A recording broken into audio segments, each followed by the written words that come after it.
You've spent decades diligently working and saving, and now, well, that legendary retirement is finally on the horizon. It's getting close for a lot of people. Exactly. But what exactly do you need to know in those crucial 5 years leading up to it? Today, we're taking a deep dive into a fantastic guide that lays it all out. The 5 years before you retire. Retirement Planning When You Need It the Most by Emily Guy Birken. It's a really practical book. It is. Our mission is to extract the most important nuggets of knowledge from this book, give you a shortcut to being truly well-informed about pre-retirement planning. Okay, let's unpack this. What's fascinating here is how Emily Guy Birken manages to simplify what often feels like just an overwhelming mountain of financial information. Totally. It can feel like that. Yeah, for many, the sheer volume of advice about retirement can cause analysis paralysis.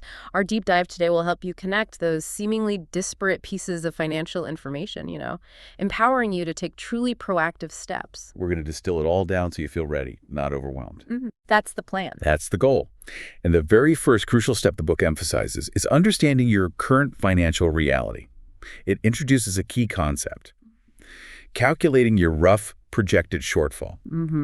This isn't about scaring you. It's about, getting down to brass tacks. It truly is the foundation. I mean, without this number, you're essentially planning in the dark, right? Right. It tells you how much money you'll need to cover each year from your own savings and investments once those guaranteed income sources run out.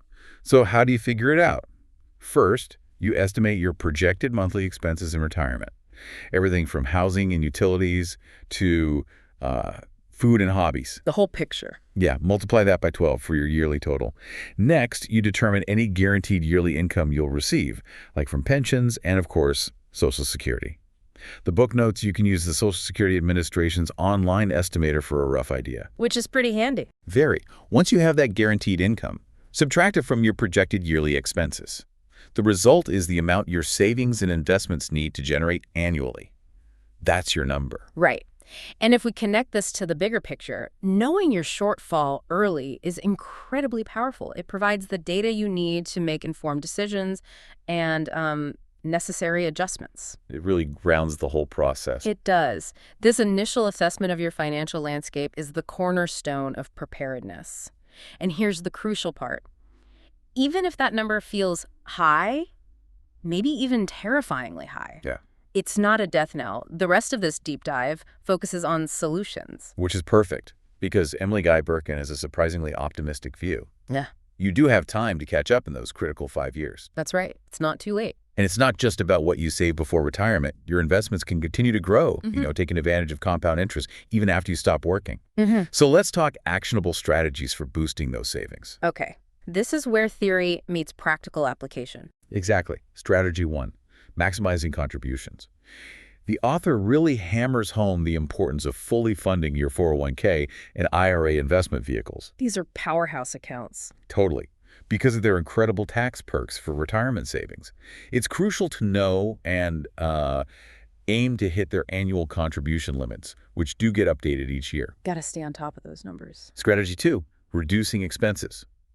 This might seem obvious, right? But the book lists some particularly attractive and doable options for soon-to-be retirees. Like what? Well, think about downsizing your home.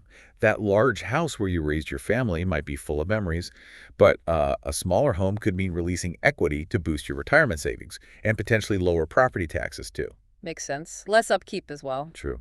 You could also refinance your mortgage for lower payments, or even consider bringing in a roommate or boarder. Another idea is moving to a less expensive area of the country. That's a big one for some people. Yeah. And consider becoming a one-car household. That saves significantly on payments, insurance, gas, maintenance. It all adds up. Beyond big moves, look at everyday spending. How much do you really spend on eating out or entertainment? Those seemingly small cuts can really add up over time. This raises an important question for many, though. How do we make these cuts without feeling, deprived? Good point. It's about knowing your priorities. The author emphasizes budget basics, which is really about tracking where your money comes from and where it goes, making sure you spend less than you earn. Simple in concept, but sometimes challenging in execution. Definitely takes discipline. It does. A key insight here is factoring in irregular expenditures, things like that unexpected car repair or a dental procedure, maybe a vacation you take once a year. You need to look at a typical year's spending to build room in your budget for these less frequent but significant costs. And the book's needs versus wants analysis, that helps too, right? It's like a personal roadmap to identify what truly matters to you so you can make cuts without sacrificing your desired lifestyle. Precisely. It's about intentional spending. And the book also notes that reworking expenses, especially major shifts like selling a house or a car, well, that can take weeks or even months to implement. Yeah, it's not an overnight fix. No, it's a strategic, paced effort. Now, beyond cutting expenses, the book highlights a proactive way to boost your savings, starting a second income stream. Ah, the side hustle. Kind of.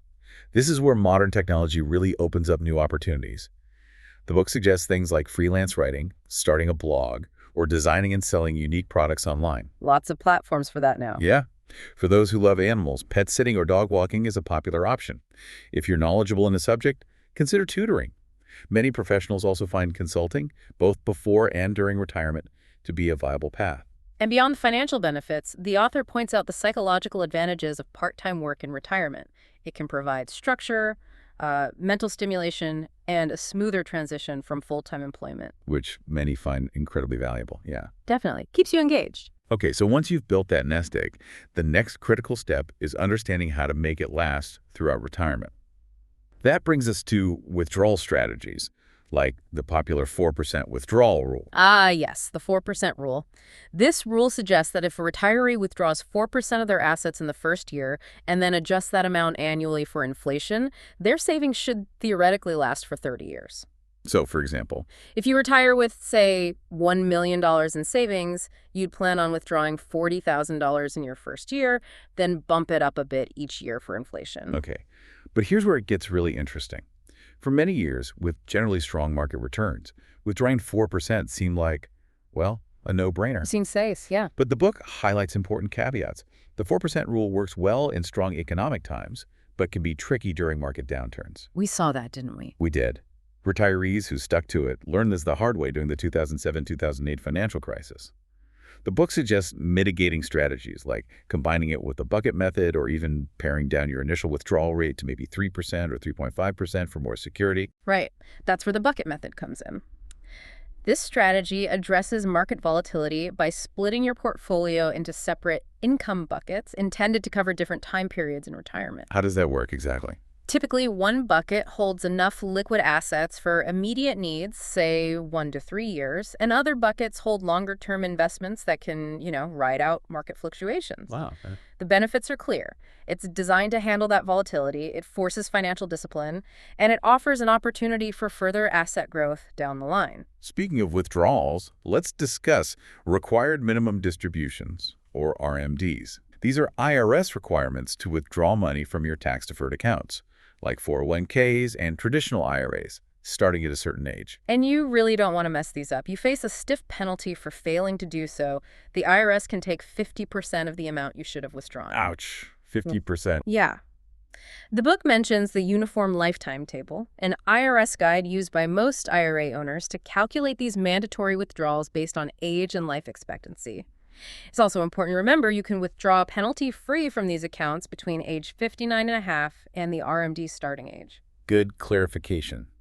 The book also covers annuities as another income strategy. First, immediate annuities. Right. With these, you give a lump sum to an insurance company in exchange for a guaranteed monthly payment, either for life or a limited term. Sounds straightforward, but what are the cons? Well, you generally can't back out after a short free look period, and these aren't FDIC-backed, so you absolutely need to check the insurer's financial ratings. Very important. Okay. Also, inflation can erode their value unless you pay extra for inflation protection, which can be expensive. Got it. And deferred annuities. So these allow your money to grow tax-deferred. Withdrawals are taxed as ordinary income, and there's a penalty if you withdraw before age 59.5. They often have a surrender period, sometimes 7 to 10 years, during which you'll pay hefty fees to access your money. So less flexible early on. Correct. A key benefit, though, is the account value goes directly to your beneficiary upon death. So who should consider annuities? They're generally suited for the risk-averse, those who lack the inclination or maybe the time to oversee their investments, or anyone seeking peace of mind through guaranteed payments. Right. But the cardinal rule the book stresses is to never place your entire nest egg into an annuity. Diversification is still key. Okay, good advice. Let's pivot now to other significant aspects of retirement planning: taxes, healthcare, and housing. First, taxes. Always fun. Yeah. The evolving tax code makes consulting a certified public accountant, or CPA, incredibly important to navigate strategies to minimize your tax burden.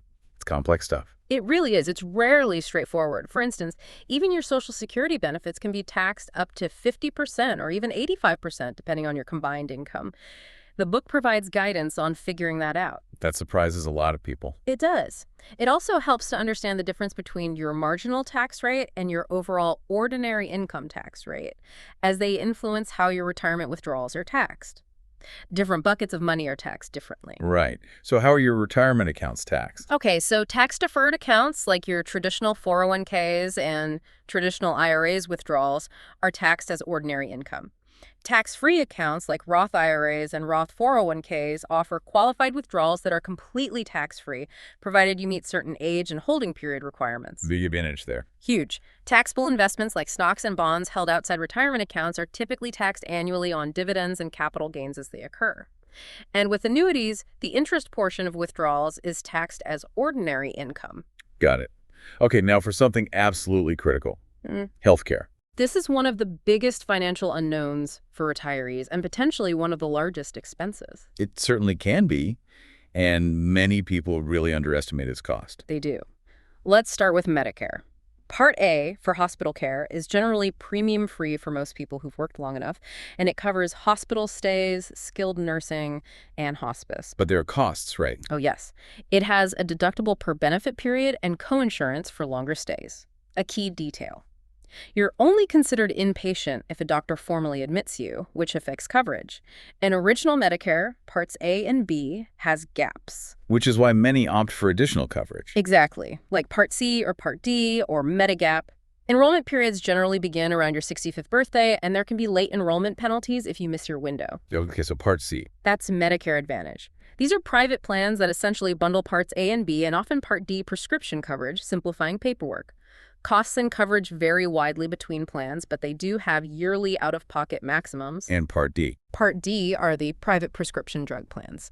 They famously had that donut hole coverage gap, a period where you paid more out of pocket, though that's been largely phased out now, thankfully. Still involves premiums and copays. So what if you retire before age 65 and aren't yet eligible for Medicare? That's a big concern for early retirees. It is. Good question. COBRA is an option, allowing you to continue your employer's health insurance for up to 18 months usually, but the book highlights it's often very expensive. How expensive? Well, the book cites average costs from 2012 that were thousands of dollars a year, plus an admin fee. A more recent option is the ACA Health Insurance Marketplace, which offers subsidized plans depending on your income. Ah, the marketplace plans. Yes. These plans are categorized into tiers: bronze, silver, gold, and platinum based on actuarial value.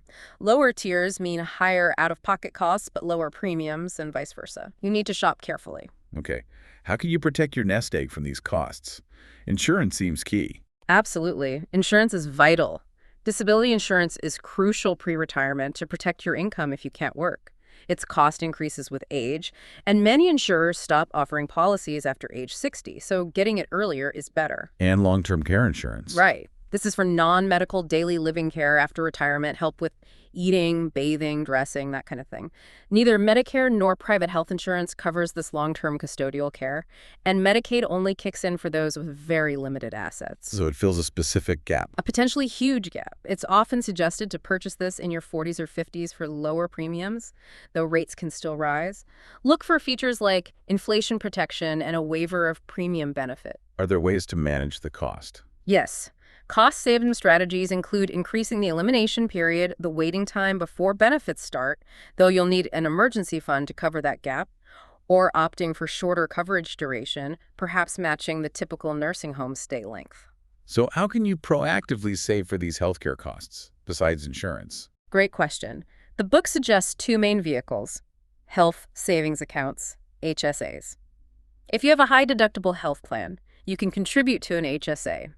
These offer a triple tax advantage.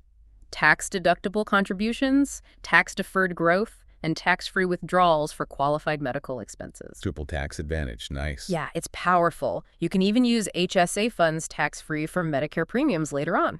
The other option mentioned is a Roth IRA. It offers tax-free money in retirement that can be used for any needs, medical or otherwise, after you meet the age and holding period conditions. Good options there. Yeah. Okay, that's a comprehensive look at healthcare. Now, let's transition to housing. Often your largest expense, right, and a major retirement consideration. The book actually calls retiring with a mortgage a cardinal sin.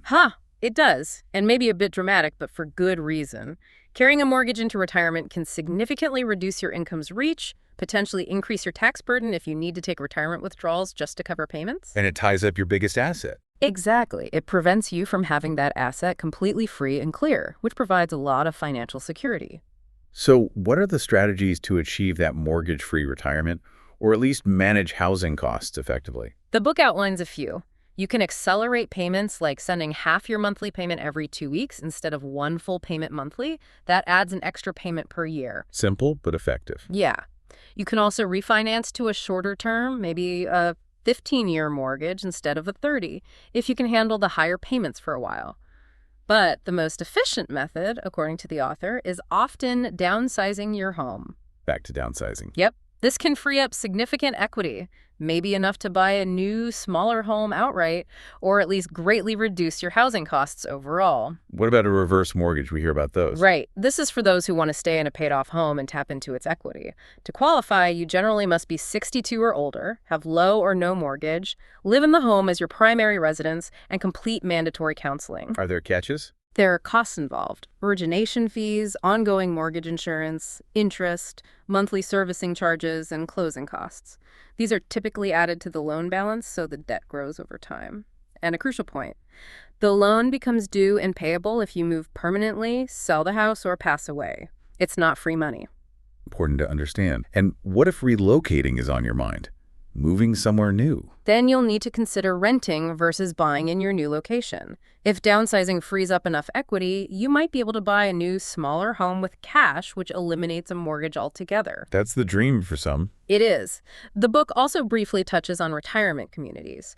These vary widely, from independent living with resort-like amenities to assisted living for those needing some care, and even continuing care retirement communities, or CCRCs, that offer a full spectrum of care in one place. But they can be expensive. They certainly can be. Each comes with its own cost structure, from monthly fees to sometimes hefty upfront entrance payments, potentially hundreds of thousands of dollars for CCRCs. Savvy retirees, the book suggests, will calculate the savings from included services and amenities like meals, housekeeping, transportation to see if the overall cost makes sense for their situation. Okay. It's clear that retirement planning is about more than just the numbers, isn't it? It deeply impacts your family, your legacy, and of course you want to avoid common pitfalls. Absolutely. Your decisions affect others. And the book really drives home that your retirement impacts your family. One tough topic it covers is supporting elderly parents. Yeah, this is a reality for many in the sandwich generation. The book advises a pragmatic approach. Use their assets first until they are exhausted to help them qualify for Medicaid if needed, rather than personally bankrolling their care indefinitely. That sounds harsh, maybe. It can feel that way, but the reasoning is to protect your retirement savings from potentially catastrophic depletion. It's often the best long-term financial option for everyone involved, even if it's emotionally difficult. And then there are the tough conversations with your own kids, and maybe parents, too. Yes. The book emphasizes the importance of sitting down and discussing financial expectations openly. Are you expected to pay for grandkids' college? Do your parents assume they might move in with you someday? Are you planning significant gifts? Unspoken assumptions. Exactly. They can lead to resentment down the road. Airing them out proactively is vital for family harmony. Connecting family planning to legacy. Let's talk about life insurance and estate planning. Does everyone need life insurance in retirement?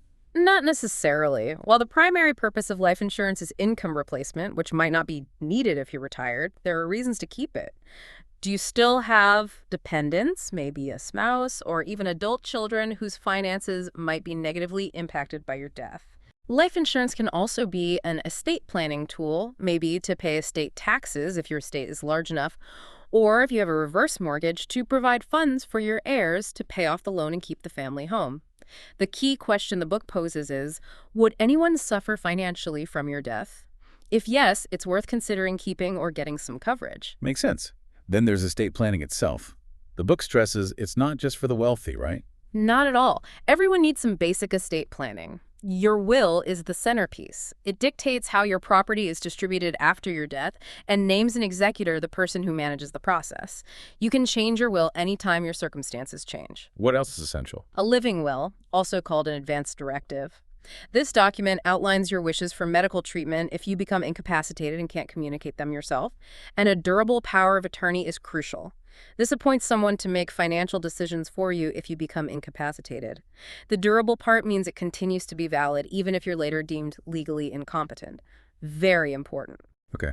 What about trusts? They sound complicated. They can be, but they offer benefits. A trust involves a third party, the trustee, holding assets for a beneficiary according to the terms you set. Key benefits include avoiding probate for the assets held in trust, which can be faster, more private, and potentially cheaper than going through court. Any other advantages? Trusts can also protect your legacy from spendthrift beneficiaries or their creditors because you can control how and when distributions are made. The downside is they can be relatively expensive to set up and manage and might be overkill for simpler estates. You need good legal advice here. Right. So what does this all mean? Let's talk about the biggest pitfalls the source identifies that you absolutely want to avoid in these 5 years. Yeah, let's list them out. These are the common mistakes. First, not knowing your expenses or income. That calculation we discussed right at the beginning, absolutely foundational. Can't plan without knowing the numbers. Second, cashing out a 401k to pay debt. This is a major no-no. That money loses its potential for tax-deferred growth, and you often face hefty taxes and penalties. Almost always a bad move. Third, not having liquid savings, what the book calls a short-term bucket. Say 1 to 3 years of expenses in safe, easily accessible assets to ride out market downturns without selling stocks low. Crucial for managing sequence of returns risk. Fourth, taking a loan from your 401k while you're still working. The money isn't invested in growing, and if you leave your job, you usually have to repay it very quickly, or it's treated as a taxable distribution. High risks. Generally best avoided, if possible. Fifth, taking money from your retirement plan before 59.5, outside of specific exceptions. That typically incurs a 10% early withdrawal penalty on top of regular income tax. Expensive money. Sixth, not having adequate insurance, especially disability insurance before you retire, and considering long-term care insurance. Protecting against the big risks. Seventh, carrying debt into retirement, particularly high-interest debt. The book calls it financial cancer because it eats away at your savings and income. Hard to get ahead when you're paying interest. Eighth, taking Social Security too early. Claiming at 62 versus your full retirement age, or even age 70, can significantly reduce your monthly benefit for the rest of your life. A huge decision with long-term consequences. And finally, ninth, falling for scams. Retirees and pre-retirees are often targets. Sadly, yes. Investment scams, grandparent scams, tech support scams, they're everywhere. On the topic of scams, the single best defense against them, according to the book, is simple. Ask a lot of questions and give yourself time at least 24 hours to do independent research before committing to anything. Just take a breath. Exactly. Con artists hate questioners and rely on creating a sense of urgency, appealing to greed, or using peer pressure. If you slow down and ask questions, they often disappear. That's really powerful advice. Simple but effective. But what if, despite all your planning, you run the numbers and calculate a large shortfall? Or maybe you face unexpected circumstances, like a layoff or health issue. What's plan B? It happens. And having a plan B is smart. There are a few main options the book discusses. Option 1 is pretty straightforward. Increase savings aggressively. Go back to basics, maximize those contributions, cut expenses further. Double down on the strategies we talked about earlier. Okay, try harder. What's option 2? Option 2, work longer or find part-time work in retirement. If you plan to delay retirement, make sure you have adequate disability insurance just in case. Stay professionally connected through platforms like LinkedIn. Talk to your HR department about phased retirement or other options. And if retirement is forced on you? If you're forced into retirement early due to health or a layoff, again, disability insurance is key if it's a health issue. If it's a layoff, especially if you're over 40, remember you have legal rights regarding severance packages. Federal law often gives you time, like 21 days, to review an offer, negotiate if you can. And part-time work. For part-time work in retirement, the key is often finding something enjoyable and flexible. Maybe something aligned with your hobbies, like working at a golf course if you love golf, or for a cruise line, or maybe helping out at a local college. This provides not just income, but also that valuable structure and mental stimulation we mentioned. Right. Keeps you active and engaged. What's the ultimate fallback? The ultimate plan B, if the other options aren't enough, is cut spending to the bone. This means revisiting that needs versus wants analysis we discussed, but this time being really rigorous to define your absolute bare minimum necessities for a life that's still acceptable to you. Sounds tough. It can be, but the power of scenario planning here is immense. Running those worst-case numbers with your financial advisor before it happens allows you to know what you can still do, even if your lifestyle has to change significantly. It avoids shock and panic and gives you time to mentally acclimate or adjust your plan proactively rather than reactively. That makes a lot of sense. Yeah. Preparation, even for the worst case. Exactly. Knowing the possibilities gives you a sense of control. Well, this really reinforces that proactive planning in the 5 years before retirement is absolutely crucial, doesn't it? Not just financially, but really for your overall well-being and peace of mind. It touches so many parts of life. It really does. We've covered a massive breadth of topics today, from calculating your financial reality and aggressive savings strategies, all the way to navigating complex areas like Medicare, housing considerations, and even essential family dynamics and those common pitfalls to avoid. It's truly about setting yourself up for the best possible retirement you can achieve. And as we always try to emphasize, knowledge is most valuable when it's actually understood and critically applied. So true. So this raises an important question, maybe a final thought for you, the listener, to consider. What is one small, concrete step you can take this week, based on something we've discussed today, to begin shaping your ideal retirement reality? Or, if needed, to start preparing for a confident Plan B?